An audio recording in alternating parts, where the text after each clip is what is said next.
OK, guys, tohle video točím už po pátý, protože jsem jen tam vždycky, já jsem něco zapomněla vymazat a takhle a blablabla a vždycky mi došel čas a takhle. Prostě na to máme 180 sekund, takže musíme si pohnout.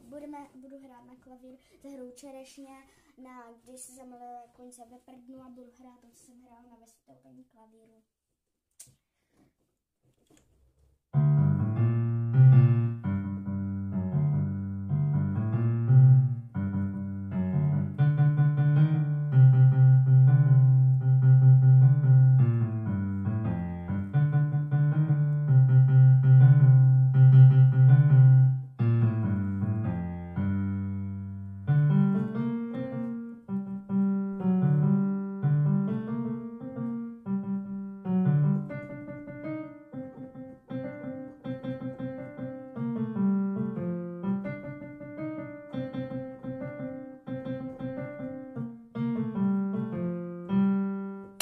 Jdeme na pochod.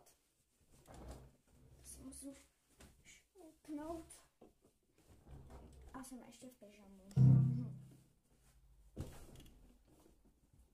Co to vám nemusím říkat, ale nevadí. Nebo vadí? Dobré, mám málo času.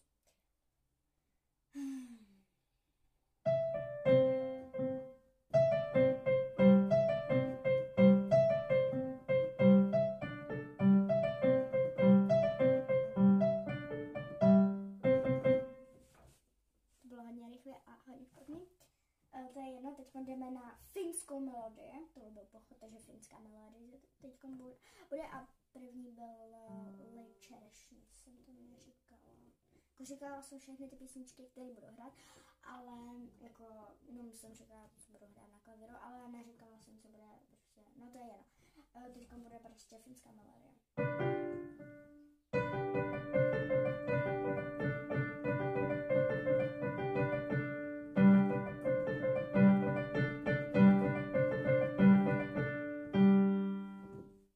Všechno. Já mám ještě čas. Tak vám zahraju rychle, když se zamiluje kůň, ale fakt jenom kousíček.